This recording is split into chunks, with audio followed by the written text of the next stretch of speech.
Hi, I'm Todd Plumer. I'm the engineer here at Station 23 on C Shift. And this is Engine 23 and this is Fleet Friday. So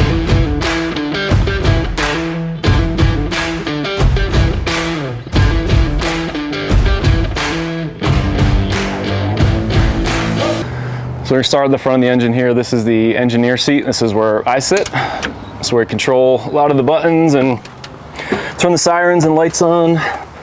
This is kind of where I start off. All laid out, all our panels here. Up top we have our emergency lights, control our lighting. We also have our scene lighting, which is really nice on this rig compared to our old rig. These run off the 12-volt battery, so we don't have to fire up the generator when we're responding on calls or we're using on accidents or anything at night. We're looking for something, we can just use these scene lights. There's one off the front, one off the back, and then a couple off the sides, which really lights up the neighborhood or any kind of scenes that we're on. Up here we have our kind of control panel, which lets us know anything that's going on with the engine, any issues that we have. Lets us know fuel, def level. It also tells me the firefighter is an officer who has their seatbelts on. We get an alarm that goes off if there's any seatbelts that are going off. Nobody's plugged in yet. Here we have our drop-down change, which you can look at later. We also have our engine brake, which helps us not wear on the brakes so much. It uses the engine to kind of slow down itself. We can also engage our water pump here and turn on our foam system. We have directional lighting here, which is really useful for traffic accidents. It kind of tells the public which direction we want them to go, kind of gives them an idea. We can go left or right or kind of split, and we'll see off the back how that kind of works. Let's see. We also have our electronic siren up here, which kind of gives us some different noises if we want to go through intersections. Just kind of changes up the sounds and lets the public a different tone while we're going through. We also have our air conditioning and heating up here, which we're able to control, which is really nice. Got our headphones. Down here we have a couple different options for using our sirens. We have our air horn here and then our mechanical siren, which is our federal Q. So we got a couple different options. We have these foot buttons here, and then one of the newer features, a lot of Littleton rigs have them. They also introduce these onto the steering wheel, so don't have to worry about using any foot pedals. You can use the Q and the air horn right off here. You can also turn on our windshield wipers, our emergency lights. Pretty much everything that we're going to need is right here on the steering wheel. We have our Delta Firefighter seat, which is generally our senior firefighter. Today it's Alex Murray on C Shift. They keep all their gear back here. We keep some medical supplies. They have their SCBA, their helmet. We also keep our Q-ray for any odor investigations, carbon monoxide, gas leaks. So as we're responding to the call, the firefighters in the back seat can get that fired up and get it cleared and have it ready for as soon as we show up on any calls. They keep all their personal gear back here, their bunker gear, Wildland gear. We also keep our tactical vests in the compartment back here, again, so we can start putting them on while we're en route to the calls. We get a lot of what we call standby blues, which may be something where there's someone using any kind of firearm or anything that may hurt us. So we have tactical vests, which are essentially bulletproof vests, and then tactical helmets as well that we'll put on for any of these kind of special calls. So now we're kind of getting into the crux of the engine here. We have our intakes and our discharges. So we have our 5-inch intake, which allows us to pull in a water supply off hydrants. We can also take another water supply from any other engines on any kind of relay pumping. We also have our discharges here, so we have 2.5 discharges. We also have an auxiliary intake, so we have our 5-inch, and we also have a 2.5 intake. So if we just need to top off the tank, we don't need a lot of water, anything like that, we can just use a 2.5 instead of using the full 5-inch here. And these are all controlled here on valves for these discharges, and we have our pressure gauges right next to them that correspond blue to the blue, red to the red, so we kind of let an understanding of what pressures are coming out of those discharges. Up top we have our pre-connects. So 2 different pre-connects for our 1 3/4. They go off both different sides, so depending upon what side of the house, what side of the street that we're on, we have 2 1 3/4 pre-connects, a 2.5 pre-connect, and then our trash line 1 3/4 pre-connect. So this comes off the driver's side, the yellow line does, and the red side comes off the officer's side. So we can have either our Delta or our Charlie firefighters pull off depending upon where we're trying to get the hose line to. And 2.5 will go off the officer's side. This trash line is kind of able to go either side depending upon what kind of emergency we have. So as you can see, we have this majority of the blue section, that's going to be our actual hose line that we're deploying. This green line is what we call our stinger section. So in order to get from where our actual discharge is, where we connect it to, and to be able to get it off the rig and able to keep all 200 feet of our pre-connects, we use what we call these stinger lines, which is just a short section to connect our 200 feet to the actual discharges, so we're not losing a lot of time and a lot of distance on our hose lines. And they're very easy as far as reloading these trays. We can pull this down, and then this whole thing slides out, so we're able to disconnect up here, take this all out, load it up, and then slide it back in and put it back together. We also have on the side here a couple New York hooks. We have one on both sides for our Delta seat, and then our officer or Charlie seat. They're able to pull them off, use them for salvage, overhaul, if we need to pull any ceilings or anything like that. Trash fires, or kind of muck up the trash to get any deep-seated fires out that we need to. But those are really convenient for us to have in a couple different locations on the engine. Cool. So yeah, the engineer compartment, this is kind of my wheelhouse where I do most of my work. A lot of the older engines, you have these style of valves where essentially you just pull them down and you open or close. But a lot of the newer style, we're now seeing electronic valves. So all of our intakes, our front intake, passenger, and our driver are all electronic valves. So I don't have to worry about going to that actual intake and doing anything there. I can do it all from right here. And with these electronic valves, we have these tools on the side here, these wrenches. So just in case that something happens with these electronic valves that we need to override that electronic valve and do it actually by ourselves by hand, we have these connections. Like this is our tank to pump override. So here we have an electronic tank to pump, and in the instance that this breaks or something happens with this electronic valve, we're able to use these wrenches and manually open these valves. We also have all our discharges, helps us drain some of the lines after we're done using them, just kind of let the water out of the system so it doesn't sit in the tank for a long time. We have our bleeder valves, so when we do hit a hydrant and we're taking in that water, there's a lot of air depending upon how long that stretch of hose is, and we want to get that all out before that air comes into the pump, otherwise it causes a big issue when we start to take that water into the pump. So these discharges are the bleeders for those intakes, and that really helps us maintain a good pressure throughout the whole system.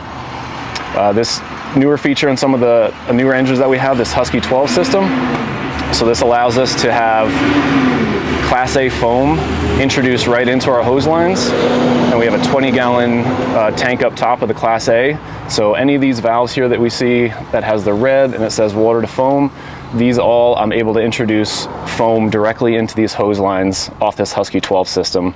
So all of our pre-connects, the ones you guys just saw in that last cabinet, are 1 3/4, the 2.5, the trash line, and then one of our discharges off the rear. The only one that we don't have is off our decon up top that we're unable to put foam into. What's foam used for? So different classes of fire. So we have Class A, which is basic combustible, so your woods, hay, straw, grass, our house fires. That's our primary what we're using this for. We also have Class B foam, which we're using for flammable liquids. We don't store that on any of the trucks anymore, but we're able to, through this connection over here, we can draft that and introduce that into a line in a different manner. We don't have that pre-plumbed into the whole system. So that would be, car fires where they have some kind of gas leak, or tanker fires where there's some leak with a fire with flammable liquids. That's when we use Class B, but 90% of the time we're going to be using this Class A foam, which is your basic house fire, most of the fires that we respond on. Also in our compartment here, we have a complement of additional nozzles, a couple different foam nozzles, smoothbore. We have a variety of adapters. One thing kind of specific about this district is we run with Aurora a lot. We're surrounded by Aurora Fire Department, so we have these connections here, which helps us adapt and use their hose lines. If we show up on scene with them, they have a different kind of thread connection than we do. So if we run with Aurora Fire, we're able to use these adapters and kind of be able to play with them nicely without having to ask them to borrow any of their adapters or anything like that. This is also where I keep all of my gear, my turnout gear. It's all kind of centrally located here, which is really nice. We also have assortment of caution line tape, gap seal for plugging up any kind of leaks that we have, duct tape, got a nice toolbox with a complement of different wrenches, screwdrivers, Allen keys, pretty much anything we would need in a basic toolbox. We also have some road flares, some ice melt, which will be coming up here pretty handy in the next few months, which we use pretty much just around here, you know, as we're flowing water and it freezes up. I don't want any of the firefighters slipping as we're walking around, so I'll use that ice melt to kind of throw it around to make sure nobody's slipping on the ice that's formed around the engine or on any scenes. Moving on, we have a variety of different ways to store extra bottles. So on any fires that we have, our firefighters breathe through these bottles pretty quick, so we want to make sure we have a good variety of spare bottles. So we have 2 over here and then 4 on the other side. Our next closest engine is engine 22. That would be bringing us any other bottles. So if we're out here by ourselves for a long time, we want to make sure we have a sufficient supply of air supply for the firefighters to be able to continue to work. This compartment, we have our Wildland, our web gear, and then we also have our progressive hose pack. This tray is really nice that it slides down. So in here we have our web gear, helmets, safety shelters, anything that our firefighters are going to throw on for any wildland fires. And this is one of our progressive hose packs. So we're able to connect this hose line into the back of the engine. And this is essentially a backpack full of hose that the firefighters will throw on their shoulder, and then they can just start walking away with it. It has a nozzle in it. So once that hose is all deployed, they're able to pull that nozzle out and they can attach an additional hose line to it, and they can keep extending out those hose lines. And this is set up so you can just kind of pick it up and throw it over your shoulder like a backpack, which is really nice. Down here we have our RIT bag, short for Rapid Intervention Team. We essentially, anytime we have a fire, most rigs will have these. We're an outlying engine, as they say, so we carry this out here. As soon as we come up, we're going to pull this off, throw it in the front yard, and in the instance that a firefighter goes down inside the fire, this has spare oxygen, a spare mask, essentially a big sheet to be able to move him. So if we have a trapped firefighter, if they have an emergency with their air somehow, we have a way to get them emergency air and then be able to get them out in an instance where they get trapped or hurt. Our search rope, and then we have a complement of rope bags. So this orange bag we have where we can do mechanical advantage, any kind of rope, any basic level rope rescue that an engine company is going to be able to do, we can use with this orange bag. The yellow bag here we're using for water rescue. It attaches to our Mustang suit, which we'll get to here in a little bit. Any ice rescues that we have, we'll attach that to our firefighter and his suit. They'll go out on the ice, be able to rescue any victims, and then we can pull them back using that rope. A couple additional bags of rope. These are just some throw ropes. Again, water scenario where somebody drives into a lake and they're up out of their car. We're just trying to get them out of the water. We use these as throw bags, and we can just throw them out to them and then be able to just pull them in. And then we just got 150 feet of utility rope that we can use for anything, tying off tools, raising hose up a few stairs. It's kind of anything that you might need additional rope for.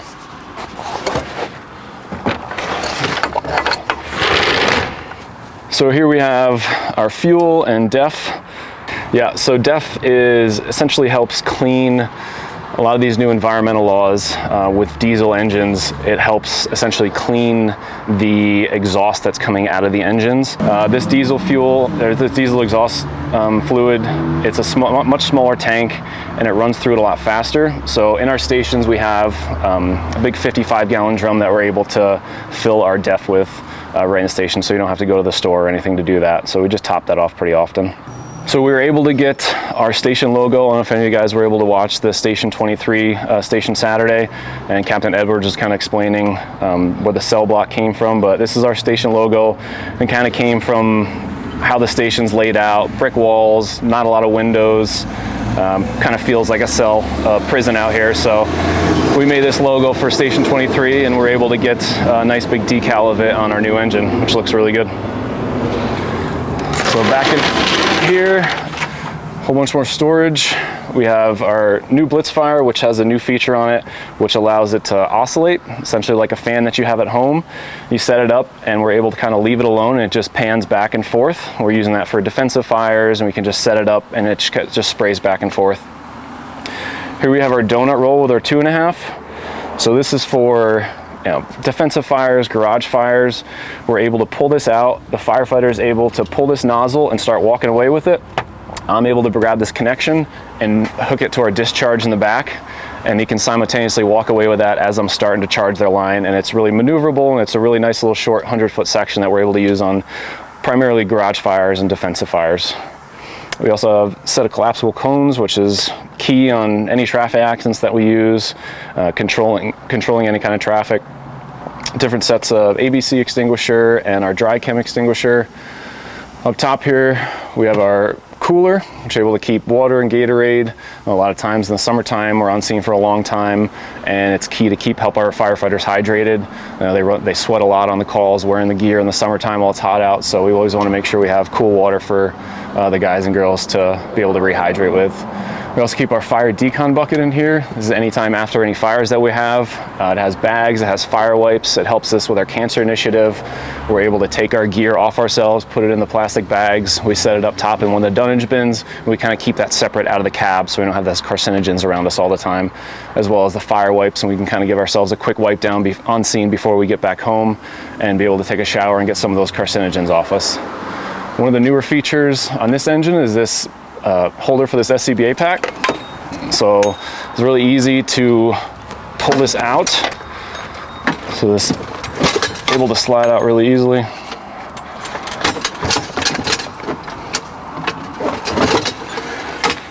And comes down and allows us to be able to pull it right off the rack, right at shoulder level. Also, this compartment, we have our speedy dry. We try to keep it down at this level. We use it so often on any traffic accidents that we have fluid leaks, oil, gasoline. We're able to throw that down. It's essentially kitty litter that we're able to absorb any liquids, make sure it's not running through the street and getting any storm sewers or anything like that. So we're able to throw that down and kind of absorb any fluids leaking on calls. We also have, just kind of new to this engine, we took this idea off engine 33. So shout out to the guys there for the hard work that they did getting their set up. This is the Milwaukee pack out. So we're able to kind of keep things all contained in a nice little packaging. We're able to take this off the mount here, and we're able to extend additional boxes on the outside for more storage if we need to. We have our lockout kit for anyone that locks their keys in their car set up here. Easy for the firefighters to get to. So now we made it to the rear of engine 23. We have some storage in the back here. We have our hydrant kit, which our firefighters have conveniently located back here, so they're able to grab this bag and then pull our 5-inch from up here anytime we're hitting a hydrant for water supply. So they can grab this, grab that bag. I can drop them off at the hydrant, and I can slowly take off and lay in our supply line.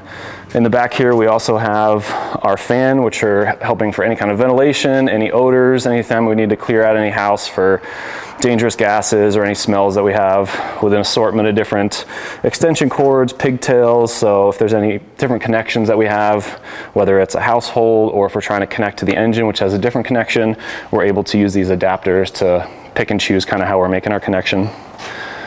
Back here, we also have our Wildland hose. So we have a 100-foot section, which is stored up top here.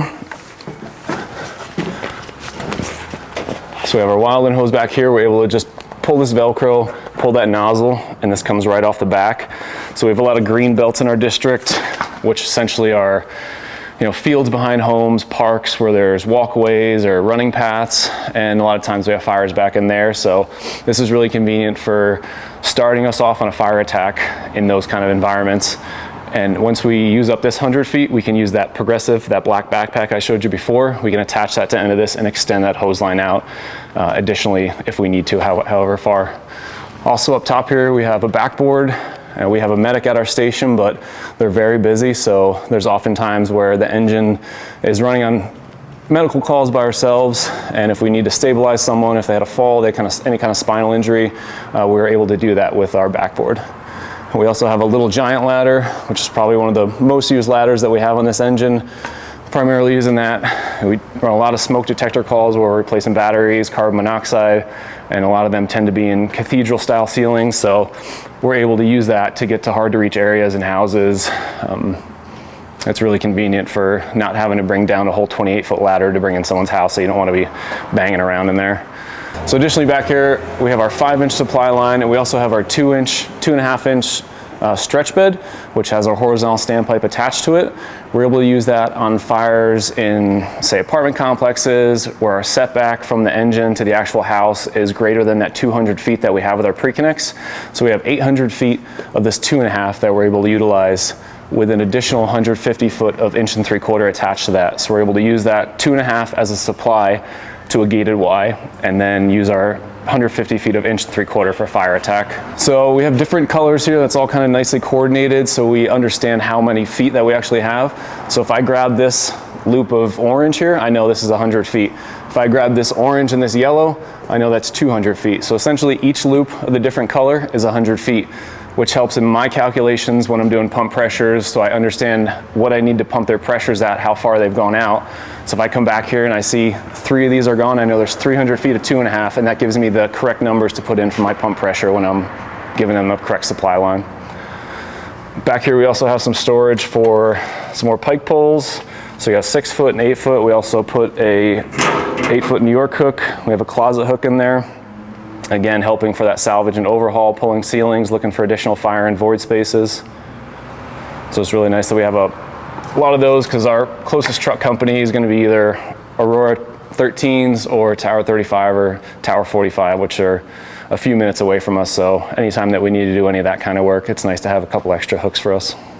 So one of the features that Pierce has included lately on their engines, which is really nice, is this slide out step, which helps firefighters when we're loading our 5-inch and our 2.5. You know, they have this short little section here where somebody's standing as we're loading this hose up. So this gives them just an additional safety zone where they're standing out and we're helping load our 5-inch and 2.5. It's just a nice added safety feature for the firefighters in the back here that are worried about falling off or have a short step. This is really nice for us to be able to come up on top of the ladder. A lot of the older engines have kind of an awkward way of getting up to the top of the engine to access these compartments, the storage, and the deck gun. So on these newer models, we have a nice angled ladder rack that comes on up, and then we're able to step up into this little footwell here, and it's a nice easy transition to step up onto the engine. It's a lot safer for the firefighters. So now we're up top of engine 23. We have a ton of storage space, which is really nice up here. In our old engine, I don't know if you ever watched the Station 23 Saturday, we had a 2012 Pierce Sabre. It didn't have a ton of storage room on it. So with our new engine, up top here we have a couple extra storage bins, which is really convenient for us to keep a lot of different stuff. So in here we have our hand tools, Wildland tools, McLeod, our combi tool.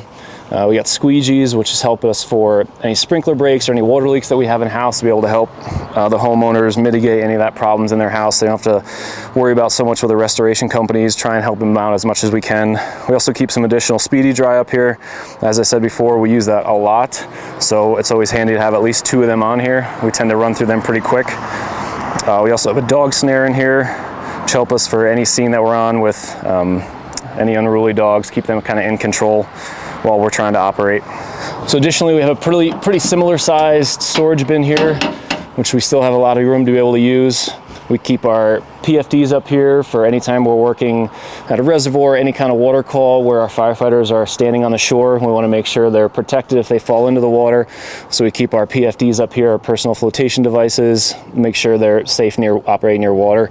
We also keep our foam adductor here, which talked about before with the Husky 12. If we need to draft any kind of Class B foam, which we don't carry on here, we're able to use that through this hose. We also carry an additional 5-gallon jug of the Class A foam and a couple different nozzles that can attach to our deck gun based on what kind of fire we're operating on. So additionally up top we have our deck gun, which we're using when we need a lot of water for a big kind of fire. And because it kind of sits so low up here, we're able to use this little electronic extension, and it helps us keep it up out of the way. We can change our angle on it, can move it up based on where it is. We can use this to spin it around. We're able to aim this where we need to. We're using this on big defensive fires, strip malls, big box, like any kind of stores, commercial stores. So this puts out about 1,000 gallons per minute at its max flow. So we have these controls up here.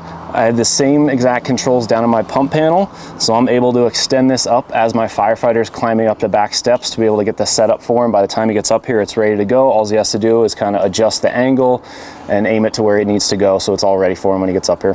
So even though we're an engine company, we do carry a complement of ladders. So we have our 14-foot roof ladder, a 28-foot ground ladder, that's an extension ladder. We also have a 10-foot attic ladder, and these kind of sit in this ladder rack in this up position. When we go down, we'll be able to see kind of how that arm folds down and sits and lets us get them off a lot easier rather than having to take them off this top here. But this is how they sit nicely kind of out of the way and stored in this position. In line with that Husky 12 system, we have 20 gallons of Class A foam, which we're able to fill on here. You can essentially able to just open this up here, and we can pour that down. We can use that 5-gallon jug that we just saw in that extra storage bin. We're able to top that off there through that. We also have a water fill up here. Primarily, we're trying to fill the engine using the 5-inch through the pump. But if we just need a few gallons, we can put a water hose, a garden hose, and we can kind of top it off in here. We're also able to come up here and look and just make sure the water level's where it needs to be. Additionally, a couple other boxes of Speedy Dry. We also have a hose clamp in storage here. And to be able to access our supply line here, when we're loading it, we can lift these, get access to our 5-inch. This is really helpful for our firefighters when we're loading it. They're able to open this up. We have a couple guys in here, guys and gals, and we're able to load this in a nice organized fashion. We also have easy access to our Wildland hose and our little giant ladder. So additionally, we have another nice Station 23 cell block decal on this side. Open to this last back compartment. We keep a lot of our extrication supplies in here. We have our Rescue 42s, which we're using for stabilizing any vehicle on its side, any vehicle on its roof. Anytime we need to extricate and we're kind of unsure or we need to make sure that the vehicle is stable, we're going to use these to kind of get that stable for us while we're cutting on them. Step chocks here, which we're going to put under any vehicle during an extrication, just to make sure it's not moving on us. We also put them under our tires during car fires to make sure the car is not rolling away in any instances. This is our gear bag that attaches with our Rescue 42s. It has a complement of different chains, ropes, straps that we're able to kind of connect these and help stabilize the vehicle.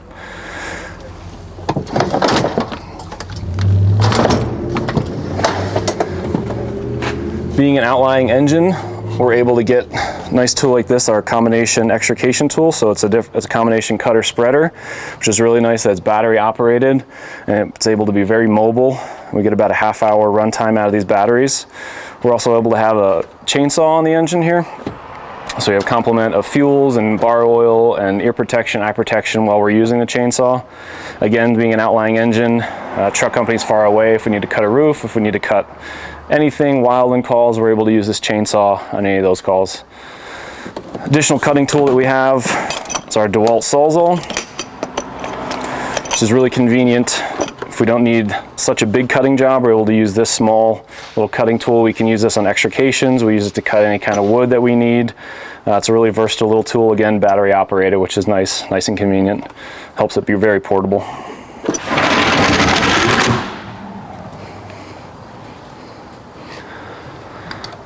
We also have on this side, in addition to the other side, additional SCBA bottles. So as I said, it's always good to have additional. Our firefighters are working hard, they're breathing their air pretty quick. We want to make sure we're able to get them additional air bottles so they can go back to work as needed. So we have 2 in here, and then we have another compartment next to this with an additional 2, which gives us a total of 6 extra on the engine, which is really nice to have. Our next compartment, this is going to be pretty much solely our high-rise packs. We're using this for any tall buildings that we have in our district that we're not going to be able to pull our pre-connects through. We're able to bring these. Our firefighters will take each one of these bundles with them in addition with this bag, and we're able to go up to that fire floor and connect these. If you ever walk down in a hotel or anything and you see that pipe in the stairwell with some connections, that's where we're going to connect these two, and we're able to pipe water up through there, up to our firefighters on any high-rise floor that we need to. So 10th, 15th floor, we're able to bring these hoses up, and we don't have to bring hose all the way up through the stairs. We're able to just connect that right at that fire floor below. And this bag has a bunch of different connections that we're able to monitor the pressure, shut down that connection if we need to, and any mop-up activities that we have for there. Comes complete with a nozzle on the end, so pretty much just come up, all 3 of these sections connect, and we have 150 foot of 2.5 for fire attack. Got more storage in here. It's where we primarily keep our firefighters' tools. So we have a nice slide-out rack which keeps our married irons. So we have a Halligan and our flathead axe. We also have our 8 wedge here to help with forcible entry. K-tool to help with forcible entry as well. Pig tool, which is really convenient. Guys like it for in exchange for the flathead axe. Also have a Firefighter, the Officer Rex tool. On this side, additional storage for pickhead axe, sledgehammer, and some bolt cutters, which are really convenient when we need to gain access onto any chain link fence, cut any connections to be able to gain access through. And to complement the other side, we have 2 more web gear for our firefighters for wildland fires. So we got 2 on the other side for the driver and for the Delta seat, and this side we have our officer and Charlie seat web gear, which is the same thing. They're web gear with survivor shelter, helmet, light, anything that we're going to need for a wildland fire. And we have another one of those black progressive hose packs, which is essentially that same backpack that we're going to be able to pull hose off here and extend our hose lines out if we need additional length. We also are able to keep our medical supplies in this cabinet.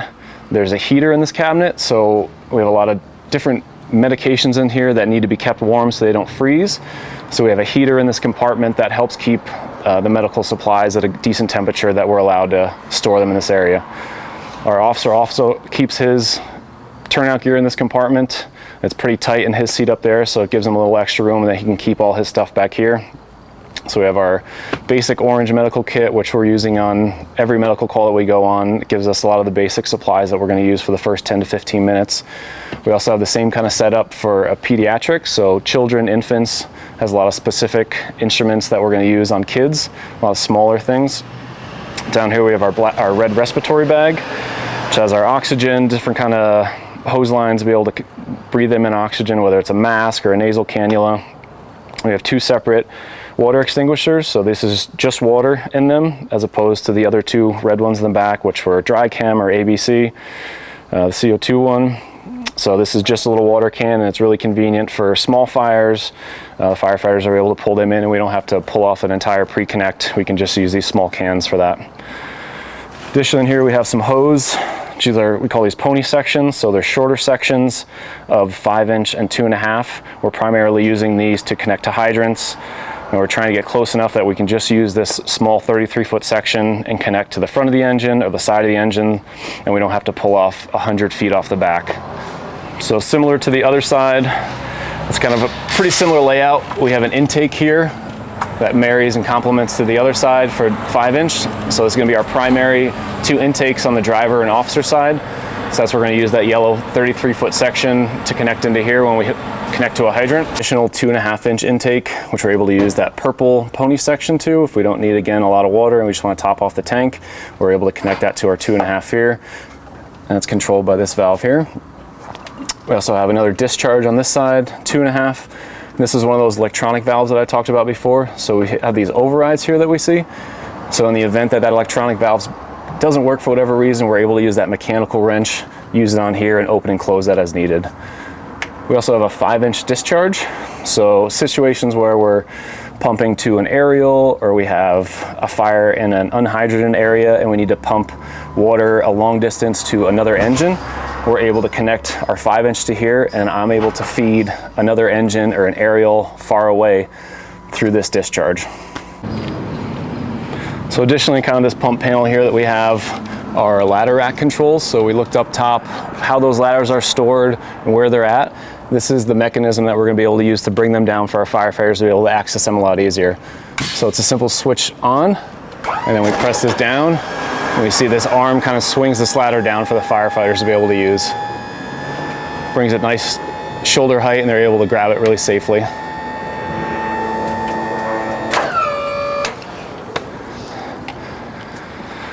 So as we saw up top, we have our 14-foot roof ladder, our 28-foot extension ladder, and they're all simply held in by these 2 little clips here, and they're able to pull them off just like that. There's one here and then one in the back. And additionally, we have our 10-foot attic ladder. We also have our hard suction. There are some areas in Station 23's district that are unhydrated. So in those scenarios, we have what's called a porter tank and a relay system that's going on. So we're using this to suction water essentially out of a pool. Instead of using a hydrant, we essentially have a big pool that we can pull that water from and use that as a water supply.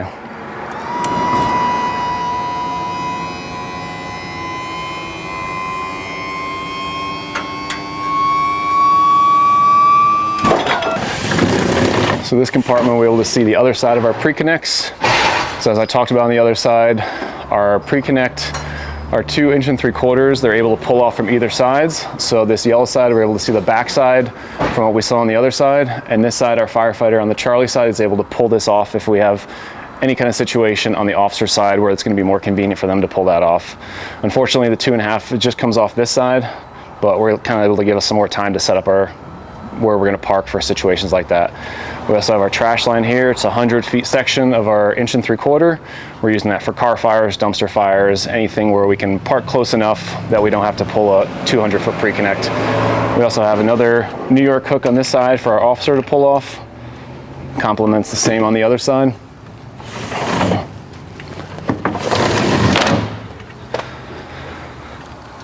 Here we have the Charlie seat coming back up into the front of the cab.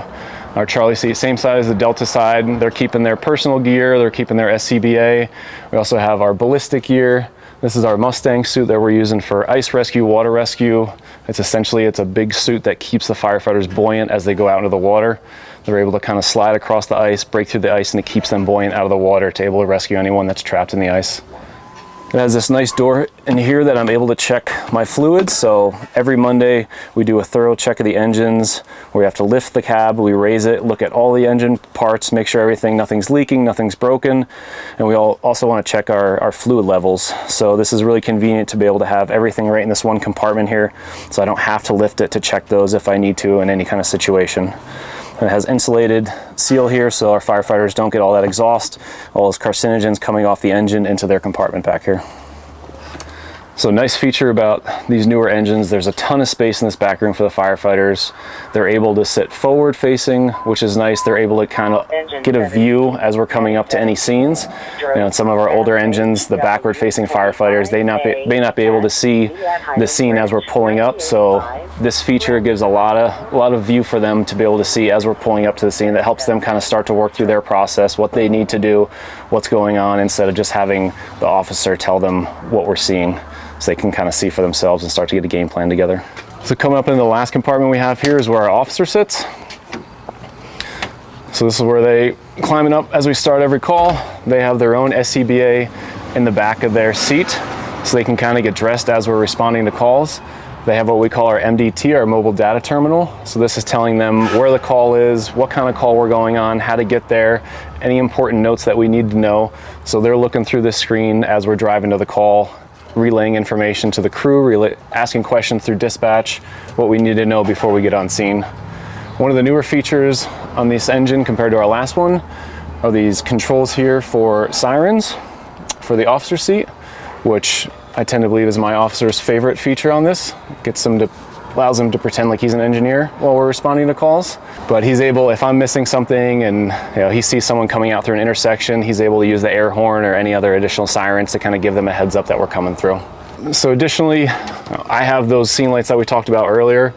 The officer has the exact same setup for scene lights on this side. So if he wants to see something, whether we're looking for an address or there's some parts of our district where there's not a lot of lighting and we're running car accidents and we need to have scene lighting, try to find the vehicle or just be able to have it safe for us to be able to operate, he's also able to operate his scene lights over here and has the same complement from rear lights, side lights, and then the front light, which is really nice. And again, those all run off the 12-volt battery, so we don't have to stop and fire up the generator to get them running. We pretty much just press those buttons and they turn on as we're driving.